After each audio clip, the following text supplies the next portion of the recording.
Thanks for staying with us. This is still 21 Minutes with KKB, and today we are having a conversation with a number of students who are not in their home countries. For some, they are saying, well, there's war. Why are you still outside the country? You must find a way and get back home. Others are saying, hey, come back home. For what? Do you know what's happening here? Anyway, I don't know. But today we decided to tell a story about what is happening in Russia, a country which is on a collision course with its neighboring country, Ukraine. And we want to test the waters and find out from our colleagues who are there to study. But for some reason, unfortunately, have found themselves caught up in all of this.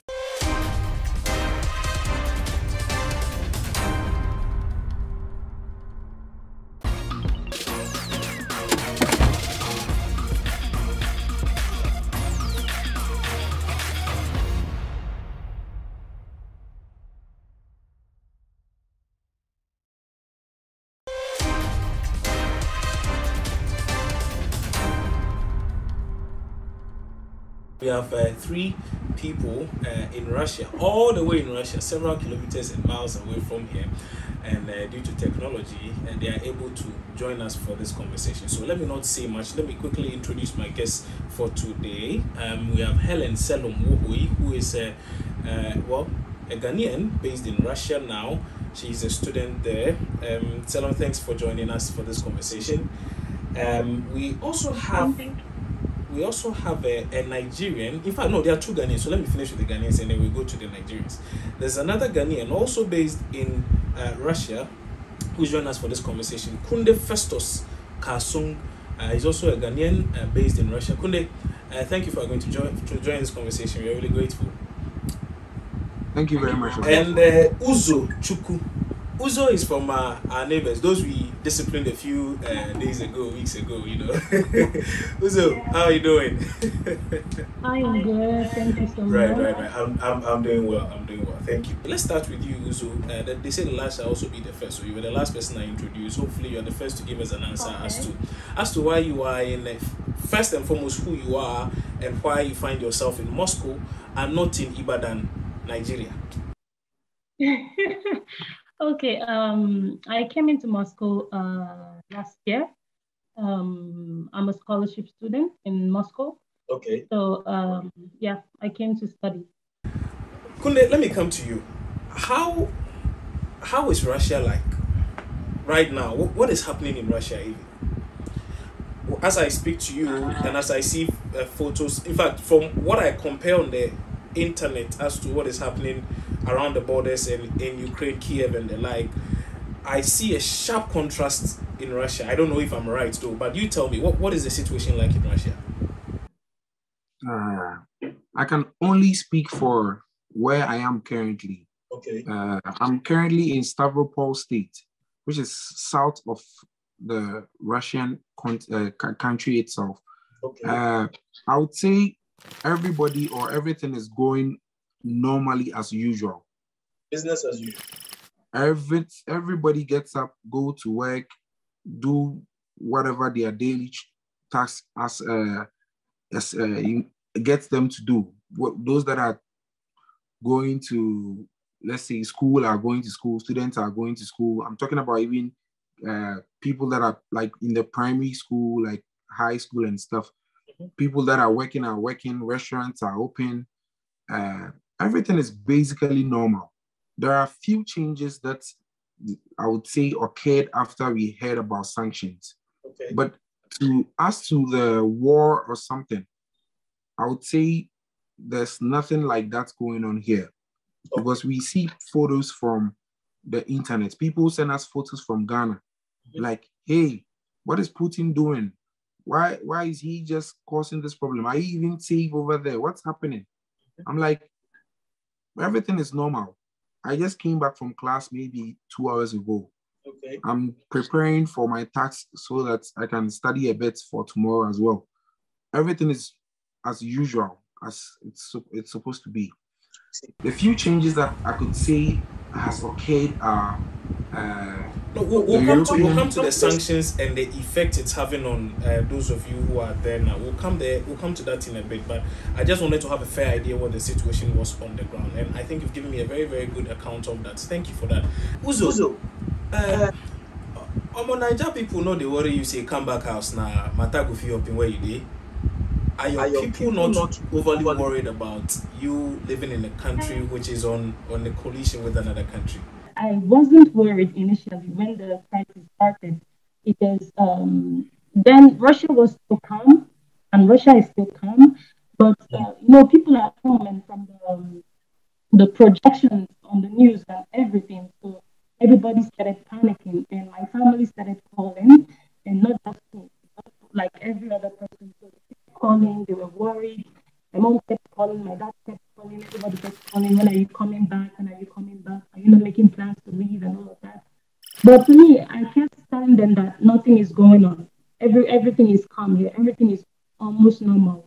The economy, everything, people are going about their business and all of that everything is fine. That the whole thing is happening is in Ukraine. So of course, everyone was worried about the whole situation and wanted me back. Okay, but personally, are you worried about what is going on to the extent that you would want to go back home? Of course, it's normal to get worried, It's normal to get worried, but given that Russia is still calm, everywhere, it's still safe for now. Everyone is going about their business. So I don't think I can take any decision right now. But that doesn't mean that I haven't made research on how to leave or where to go to or something like that. But I didn't think about like going back home or something like that. Should your government say, you know what, we are making it possible for any Nigerian citizen based in Russia who wants to come back home for whichever reason, we are making it possible for you to get on a private jet and come home, would you come back? Actually, it depends on the situation of things, It depends on what? It depends on the situation of things, If it's something that I can't handle, like it's beyond something that I can handle by myself. No, so then okay. Now we are going into hypotheticals. Let's take a look at now as things stand now in Russia. Given the chance to come back home, Nigeria, would you take that opportunity? Of course, I won't. You won't? Yeah, I won't. Really? Why not? You're not scared that anything can happen to you? No. Anything happening to me means that, that should be when the real third world war, not just like everyone has been shouting all along. That should be when something like that is happening. When it has related to something much more than everyone can handle. But given the current situation, for the fact that Russia is still calm, you can still go about your business, and leave. So I don't think there's I'll take some opportunity to go back home. I have something going on here with me, so I can. Selam, how about you?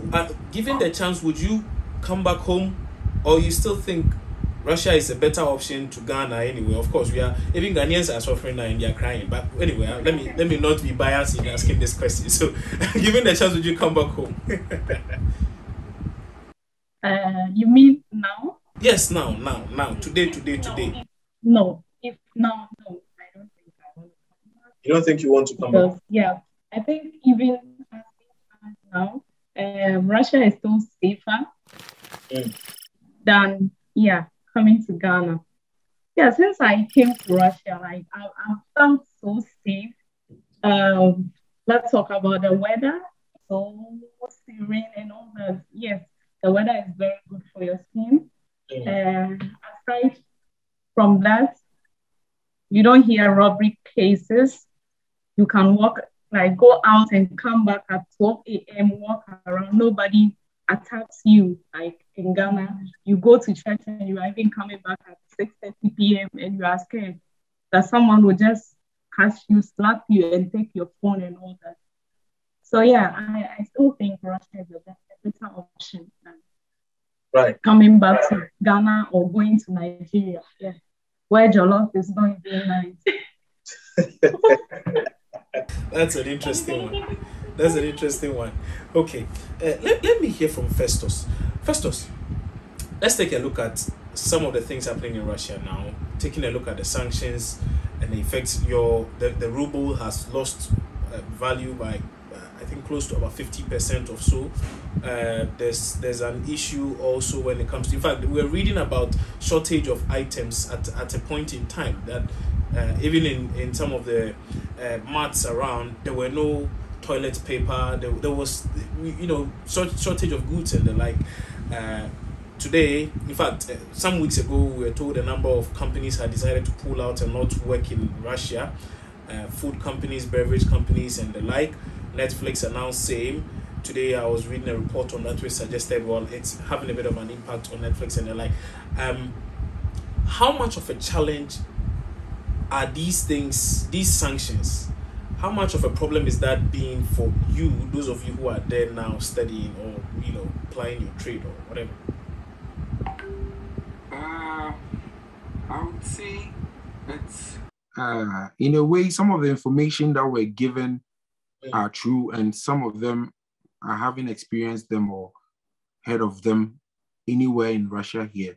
Okay. With a shortage of some stuff, yes, there were instances or information that we heard about commodities like sugar being scarce because people were like buying them in bulk and putting them away, thinking if in case this is supposed to go south, they are preparing themselves. It's like, when you watch American movies, people like start to like pack up their bunker to get all the foodstuffs just in case anything happens. So that is what was causing scarcity of some commodities. But with like tea roll and stuff, I never had anything. But what the sanction has probably done is, because of this, prices of stuff has increased. Okay. At the supermarkets. Is it not because the value of the ruble has fallen? The ruble has quickly gained back everything, I would say, because before the ruble was, or before the sanctions, I would say, let's say, $1 was around 70 to 75,000 rubles. So sorry, $100 was 7,500 rubles, and it's after the sanctions hit, it went to almost 105, but now it's even 71. So it's even getting very, like, it's even going so down that, but I think when the president of the country, Russia, here said he was prepared for sanctions, I think he wasn't really bluffing. So the ruble, he has regained whatever, though it didn't really have higher value like that in the first place, but at least it has come back to how it was before the sanctions. So meaning he's still doing something right with that. So yeah. How about the situation where we are told, for instance, that international banks had cut ties with Russia? All these major transfer platforms had cut ties. Should you be dependent on, say, resources from, say, family members outside of Russia, and you now find yourself in a situation where these ties have been cut, these financial controls have been put in place so much so you can't get money? What then happens? How are you able to survive? So let's say you are residents in Ghana who want to send you money. How are they able to send you money? Yes, that is one of the biggest problem or challenges we have here. But I think the National Union of Ghanaian Students already have a platform set up in place. I don't know whether they pre-thought of stuff like this happening. So it's like a money transfer application that when your folks or something wants to send you money from Ghana or something, they send it to a specific number, and I don't know how you get the equivalent in rubles, just a little bit reduced. You know, they need to make money. We need to make money off of the Okay. transactions and stuff.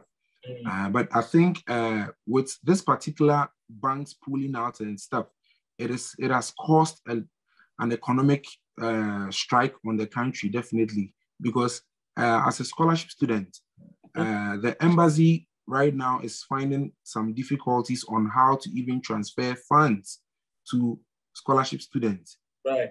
Because now even if you are supposed to be paid, let's say in dollars, if you are being paid in dollars, the banks don't allow you to withdraw your monies in dollars. You are allowed to withdraw the amount in rubles as at the current equivalent on that particular day you want to withdraw. So meaning, let's say if, for instance, I have a $500 in my account now. If I go to withdraw $500, I wouldn't get $500 in like in its natural state, which is the dollar. I would be given rubles at, let's say, that particular current rate for that day. Let's say if the rate is 80 or let's say 70, they'll give you, you know, the buying rate is definitely different from the selling rate, right? So let's say they'll give you the buying rate for 70, and that means $500 will be times by that 70. So now, if I want to now get dollars itself, I would have to now spend more to buy the actual dollar or the physical dollar itself. So meaning, therefore, my money has been devalued. Right. So if, let's say, $500 gave me 70,000 rubles, but now I want to buy $500 itself, I might have to add up almost 10,000 rubles to be able to get the dollars itself. So I think these are the stuff or the system they have put in place to actually make sure the money comes back to its normal state. And now there's no, banks don't give you even the dollar. So this dollar, I'm trying to say, you want to get, you might have to get it from the black market or something. Okay. The banks itself will not give you actual physical dollar, even if you come to buy it at the selling rate. They can only say, we can give you the dollar in your account. Meaning, if I buy the dollar, they will give it to me in my account. And if I want to withdraw it back, it gets devalued again. So then what will be the essence of me buying that dollar? Exactly. So people are now affringing from that particular type of transaction. So that is affecting a lot of people here. So let's say if private students are to receive money now, that is the only option. And they have other students or other people that are also into this business, as in getting you the money or getting the money in your country, in Nigeria, and let's say converting that amount for you in rubles here. There's a Nigerian guy who is currently like doing that. He's called Wakanda Forex or something. So he has been helping Nigerian students with in Russia. yeah, he's doing business here. So if you give him Naira, he will now give you what is it called? Rubles. Right. Yes. So I think the conversion or the best rate or the best thing they are doing to get this particular money back here is cryptocurrency. So this sanction is definitely boosting Russia on the cryptocurrency market. They are now building systems and everything in place that after this sanction goes away, I'm sure they might be the kings of cryptocurrency and all those things. Because now, let's say if I have an account in Ghana, right, and I want to do this business, I need to have rubles here as well to be able to give the person that equivalent in rubles. Yeah. So after then, how then do I now get that money that is in my account in Ghana? Because I can't just go to the ATM and withdraw it. So what I can now do is I'll now use that money in Ghana to buy cryptocurrency. And I'm hearing the current stable cryptocurrency is USDT. Can you hear me, please? Yes, I can. Go ahead. Right. Yes. I'm now hearing the current stable cryptocurrency is USDT. So I'll now, let's say, buy USDT. and now sell that USDT to somebody here in Russia, and that person will now give me rubles. So basically, I've converted that money back from the Ghana cedis into cryptocurrency, right, and now converted this cryptocurrency back into the rubles, the currency they are using here.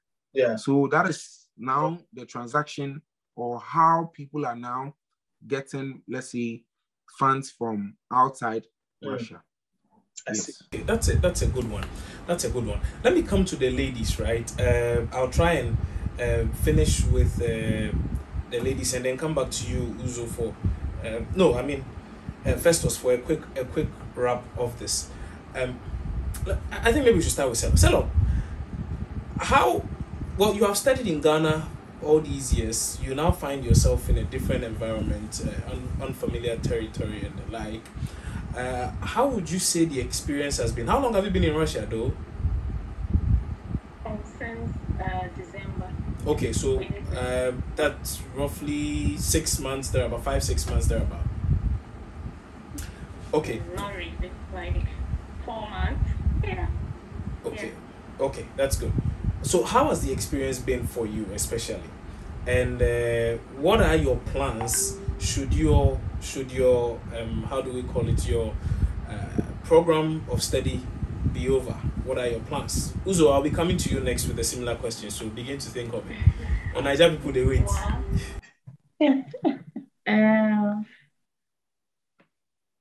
Okay, so I started this program in 2020. So I was in Ghana and I was doing it online due to the coronavirus travel restrictions. So I couldn't come to Russia immediately. So I had to stay back in Ghana and do it online. But yeah, even studying online in Russia has been very insightful, though it's tedious because of the curriculum. But it's been very insightful. Because my program is a research program.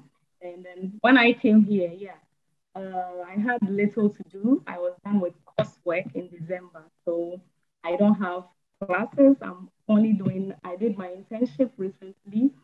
And then I'm now working on my thesis. Yeah, and then I'll be defending that in June. I'll be done in June. Yeah, so when I'm done, I intend to further my education, maybe get a PhD. Even if it's not immediately, I'll just get a job and also be working towards it. So returning home is out of the picture. Great, understood. Uzo, how about you? How has the experience been for you? And in fact, before that, I had a lengthy conversation with Festus about the impact of these sanctions, and he's given us his perspective on that. For you, let's say primarily you were there to school and the like, how have all of these impacts affected education for you? With the sanctions, yes, actually, it's not just affecting just me, it's affecting like everybody, every student, and lecturers as well, because you can't publish your work. As a Russian, you can't publish your work currently. And secondly, Coursera, even if you want to take some courses, because most times I go to Coursera to, register for some courses and all of that.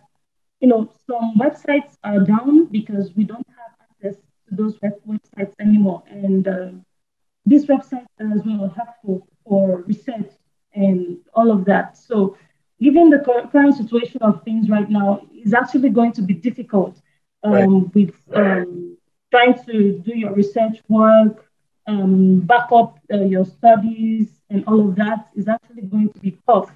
Unlike before that, everything was made easier. Like, for instance, as a research person, what's this website again? I'm trying to remember the name that you can't use anymore. The name of the website for research tool or something. I can't really remember the name of this website, but you can't have access to them anymore for your research. So that is it. Mm. I see. Okay. Now let's look at your experiences and whether or not you are willing to return to Nigeria. Baba, they wait now. After your program. After my program, I don't have any plans of going back to Nigeria. Really? Why all my not? plans, actually, all my plans I'm working towards, evolving, getting better life, and all of that, which I don't see myself having such privileges in Nigeria. Because I mean, after my graduation, I know that it was like tough for me, and not just me. In fact, life after school, like I always say, life after school in Nigeria is always a tough one. You have to make tough decisions, about your life and what you engage yourself with. So coming here is a stepping stone for me to other opportunities, better opportunities and all of that. So I don't think that after my studies here, I'll go back to Nigeria.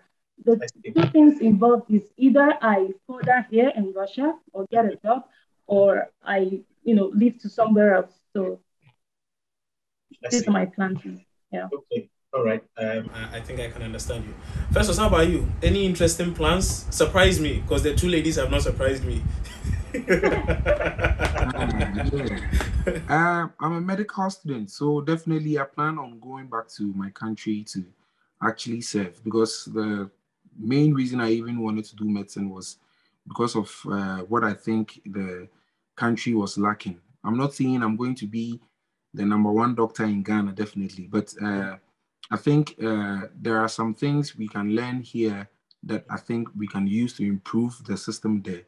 Right. That's why, apart from going back to just work, what we are doing, or what I'm doing currently, is trying to build myself a passive income stream, so that it wouldn't be like I'm going to depend on the salary in Ghana. Because I know that the salary in Ghana for doctors, in Ghana, due to the economy and everything, it looks like it is going to sustain you and stuff. But when you can build your own passive income stream, meaning you wouldn't even care really about the amount you are being paid over there. At the end of the day, it is going to be you enjoying working or serving the people. So that is how I think it will work for me. Because if I'm to go and just depend on just the salary or something, I'm not sure. Because even people that are already in the system over there in Ghana are now doing other businesses. And right now, right now, I would say there's money online. Yes. So if there's money online and you can build your own passive income, which I'm already doing, that's why I still believe that, I still want to go to Ghana, unless maybe my final year something changes. Else, the plans on going back to Ghana to serve a bit, definitely is still on. That's why I said, unless something changes in my final year. Right. Yes. Okay. I mean, that makes a lot of sense, and I'm sure all the experiences and the knowledge you've gained there, I'm sure you put it to a lot of great use and make a lot more for yourself and for everyone around you. Today I said I wasn't going to make it long. I was going to keep it very short, and so let me thank you for your time. I know it's late wherever you are now, and so I would like to thank you, Kunde Festus Kasung, Uzo Chuku, and Helen Selom. Helen Selom and Kundu Festus are Ghanaians who are based in Russia. They are having their education in Russia. They shared with us a lot of interesting things. As for the other lady from Nigeria, people are calling her, but she says she's not coming. No matter what Putin puts in her head.